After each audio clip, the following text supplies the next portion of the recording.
大家好，今天咱们来聊一聊最近在中国闹得沸沸扬扬的一件大事——苹果手机爆炸门。这事儿说来也是够离奇的。前几天，黎巴嫩那边出了点事，有寻呼机莫名其妙的炸了。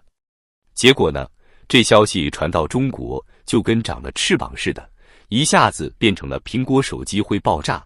你说这是什么神奇的脑回路？一时间，全国上下鸡飞狗跳，好像人人手里捧着的不是手机，而是定时炸弹。有的人吓得连觉都睡不好，生怕半夜里 iPhone 突然来个烟花表演。更有甚者，夫妻俩因为一个用苹果，一个用华为，竟然分房睡觉，美其名曰为了对方的安全。这是什么神操作？难不成苹果手机还能隔空传爆？说起这谣言是怎么开始的，还真有点意思。有个自称是政治学家的家伙在网上发了条消息，说什么 iPhone 在黎巴嫩爆炸了，还能让人失去手掌或头面部。这话说的跟真的似的，把不少人都吓得不轻。更有意思的是，有些官媒出来辟谣，说那些爆炸视频都是假的。结果倒好，这一辟谣反而让更多人相信是真的了。有人说，你看，连官媒都出来辟谣了，肯定是真的，这逻辑也是没谁了。在中国这个神奇的网络世界里，谣言可不是随随便便就能传开的，他得看领导的脸色，看党的需求。有人把中国的网络谣言分成了5类：严禁的、一般禁的、放任的、需要的，还有特别需要的。这苹果爆炸的谣言看来是属于需要的那种。为啥这么说呢？你想啊，这种谣言一传开，立马就能转移公众注意力。最近物价涨了，房子买不起了，工作找不到了，别想那些了，先管好你的苹果手机吧，别把自己炸飞了。再说了，这不正好能打击外国品牌，支持国产吗？一举多得的好事啊！结果呢，全国上下掀起了一股反苹果旋风。有的商家在店门口贴告示，本店谢绝苹果用户光临，以免发生意外。有的公司下了死命令，员工禁止使用苹果手机上班，违者严惩。更有甚者，有人居然把自家所有的苹果设备都砸了，美其名曰宁可信其有，不可信其无。这操作真是让人哭笑不得。有些网络大 V 可是抓住这个机会，狠狠地煽动了一把爱国情怀。他们说啊，美国政府可能会远程引爆你的 iPhone， 就为了消灭中国人。听起来是不是特别吓人？但是啊，咱们稍微动动脑子想想，这逻辑也太荒谬了吧。且不说美国政府有没有这个技术，就算有，他们闲着没事干要炸谁呀？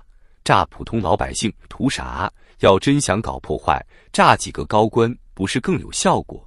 再说了，如果真要在手机里装炸弹，美国政府会选择自家的苹果，还是选择中国的华为呀？这不是明摆着的事儿吗？可就是这么荒谬的谣言，在中国大地上疯狂传播，简直是全民狂欢。有个网红还说，普京一声令下，苹果就爆炸。这话说的好像普京是美国总统他爹似的。按这逻辑，他们的大大是不是一挥手，华为手机就能满天飞？更可笑的是，有人开始呼吁只做华为造的车，只做国产的 C919 飞机。这不是自己往火坑里跳吗？要知道，那些可都是新产品啊，安全性还没有经过长期验证呢。万一出点啥事，连找说法的地方都没有。最讽刺的是啥呢？有人砸苹果手机，但是没见有人砸特斯拉。要说哪个更危险，电动车的电池不是更吓人吗？为啥不砸呢？还不是因为特斯拉太贵了，舍不得砸。你看那些被砸的苹果设备，都是些老掉牙的型号，最新的苹果旗舰怎么没人砸呢？这不是又当又立吗？说到底啊，这种谣言之所以能疯传，还不是因为中国人太容易被煽动了，一点风吹草动就能把自己吓得六神无主。你说说是什么样的错觉，让一些人觉得自己值得美国政府大动干戈？老美要是真有这本事，还用得着打贸易战吗？直接炸死他们不就完了？有个网友说得好，担心苹果手机爆炸的朋友，请先问问自己，你配被暗杀吗？说得太对了，一帮连个体户营业执照都拿不到的普通老百姓，居然担心被国外情报部门盯上，这不是自我感觉太良好了吗？更可悲的是，有些人为了显示自己的爱国，做出一些匪夷所思的事情。有个大学生把自己省吃俭用买的苹果手机砸了，然后在网上发视频炫耀，说这是为了支持国货。结果呢，被人嘲笑了一通不说，连学校都找他谈话，说他这是在浪费资源。你说这是何必呢？还有些商家呀，为了蹭热度也是豁出去了。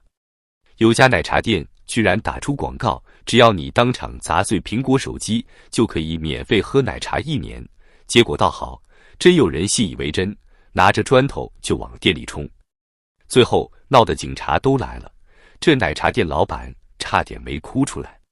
说起来啊，这种集体性的恐慌还真不是头一回了。前几年不是还有人说 5G 信号会致癌吗？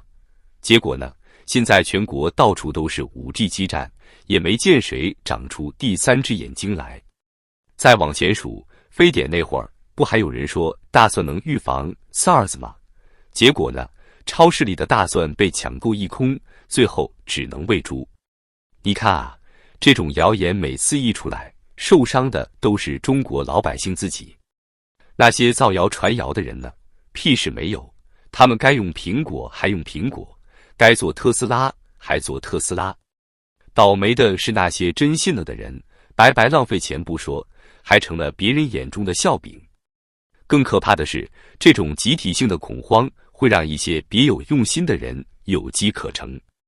比如说，有些国产手机厂商就趁机大肆宣传，说自家手机如何如何安全，绝对不会爆炸。这不是趁火打劫吗？再比如，有些人借机散布反美言论，煽动民族主义情绪，这种做法对中国有好处吗？说到底啊，这种谣言能传播开来，还不是因为中国的媒体环境出了问题。你想啊，如果中国有真正独立的媒体，有自由的言论环境，这种明显荒谬的谣言能传得开吗？可惜啊，现在的情况是，正经的新闻报道没人看，荒谬的谣言倒是人人爱传。更可悲的是，即便有人站出来说真话，也没几个人信。有个专家在电视上解释说，手机爆炸的概率比被陨石砸中还低。结果呢，底下的评论全是骂他卖国贼的。你说这上哪说理去？其实啊，中国人也不是一直这样的。古人不是说兼听则明，偏信则暗吗？可现在呢，但凡有点不同的声音，立马就被扣上别有用心的帽子。这样下去，中国这社会还能进步吗？有人说，这就是中国特色的舆论环境。我倒觉得这不是特色，这是悲哀。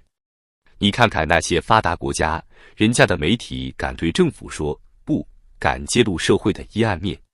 中国呢，别说揭露了，就是稍微说点不那么好听的，都得战战兢兢的。最后啊，我想说的是，作为普通老百姓，真的要提高自己的辨识能力。不是所有刷屏的消息都是真的，也不是所有官方的声明都可信。关键是要学会独立思考，多方求证。别人说什么你就信什么，那不是傻吗？互联网原本是开阔眼界的工具，却在中国变成了封闭的圈子。无数人相互认同，最后竟认为世界只有井口那么大。这难道不是最大的悲哀吗？再有啊，中国人也别动不动就喊打喊杀的。今天砸苹果，明天砸日本车，后天砸韩国泡菜，这像什么话？堂堂大国，用得着这么小家子气吗？真要爱国，就踏踏实实把自己的事情做好，把自己的本职工作干好，那才是真正的爱国。好了，今天就聊这么多，大家觉得中国人还有救吗？欢迎在评论区留言讨论，别忘了点赞、订阅、转发，咱们下期再见。